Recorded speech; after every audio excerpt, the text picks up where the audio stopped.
So now here's what I want you to remember, and you can use this little story. You're dealing with a buyer. You put together the offer. You've gone through negotiations. You now have an executory contract, all signatures initially. The seller has their copy, your buyer has their copy. The buyer says to you, I've been through this so many times, I've done this contract. I'm not going to spend money to hire an attorney right now. It just isn't necessary. No.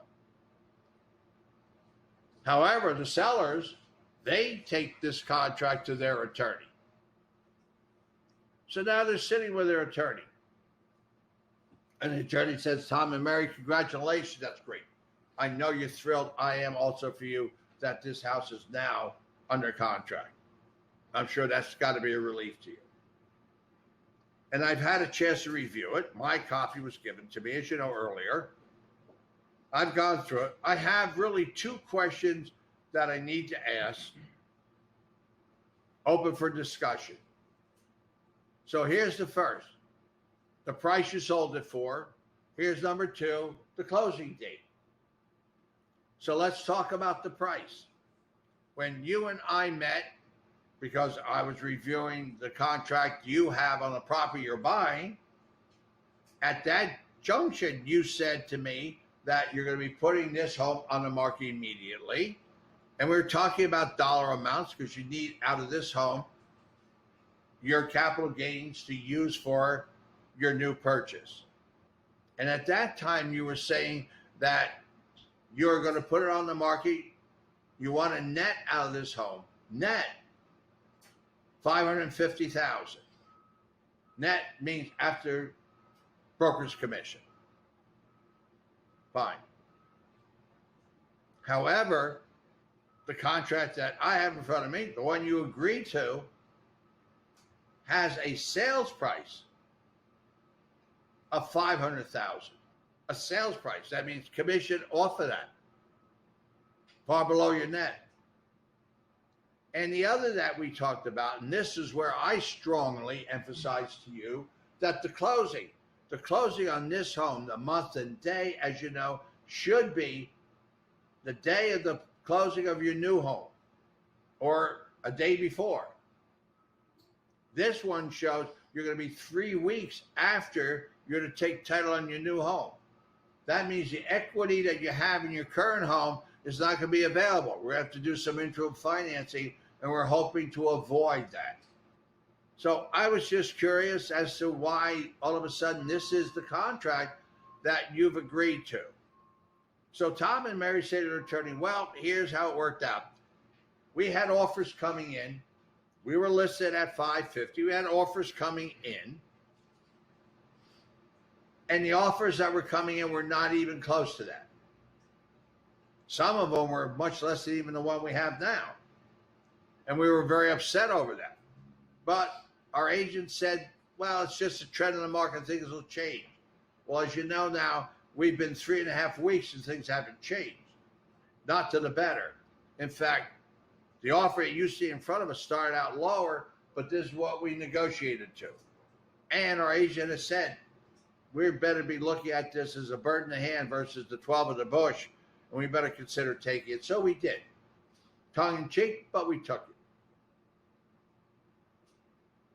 And the closing date, both agents said the date that we would have put in here to match the date of our purchase isn't going to happen. It's too quick. That buyer's not even going to have time to get their mortgage loan commitment, let alone all the other inspections and the attorney doing their title search. So we were told that this is the most reasonable target date for a closing. So the attorney says, okay, Tom and Mary, I understand. Yeah. Well, here's what's going to happen. I have a letter I send out during attorney review. I'm going to send it to the other party, the buyer's attorney. Standard boilerplate language. Some of it's acceptable, some will be thrown out, and that's acceptable. But before I do that, here's what I want to ask. Your agreed upon purchase price. Would you like to have gotten a purchase price of $500,000 versus what you took? Sure. And How about moving the closing date back 3 weeks? Make it match with the date you're closing on your new home. And I said, sure, absolutely. Can we do that? Attorney said, sure, we can do that. Attorney review. So now the attorney for Tom and Mary, the seller, creates the attorney review letter. In it, it talks about the purchase price now being increased to $500,000 and the closing date being moved back by 3 weeks. Now, Tom and Mary's attorney is going to send it to the buyer's attorney. The only thing is the buyer doesn't have an attorney. Now, attorneys don't like to do that. They don't like to talk to anyone other than an attorney because basically, in their opinion, it's talking beneath them. But has no choice. Buyer didn't get an attorney, so now the seller's attorney is sending the letter, certified mail, return receipt requested to the buyer at the buyer's home address and a copy to our office. We're the selling agent. The buyer gets the letter, opens it up, and immediately goes ballistic. What do you mean the price of $500,000? Closing debt? No, absolutely positive. Unacceptable. No. And I'm canceling the contract. I'm out of this deal. My question to you is, can the buyer do that? No. Yes. Let's go around the room. Can the buyer do that, Camille? I would say yes, because it's on the attorney review. Okay. Christy, can they do that? Can the buyer do that? Yes or no? No. Okay. Emily? Eric? Erica? Maria? Gary? Jeremiah? Mina? Andrea? James? No. Ariana? And you're absolutely right. The buyer can cancel it. The buyer's going to have to live with that. Because the buyer didn't have a what? An attorney. The point I'm making, you're going to run into it often where the buyer and seller is going to take the position, oh, I'm not going to pay for an attorney. I'm not going to hire an attorney now.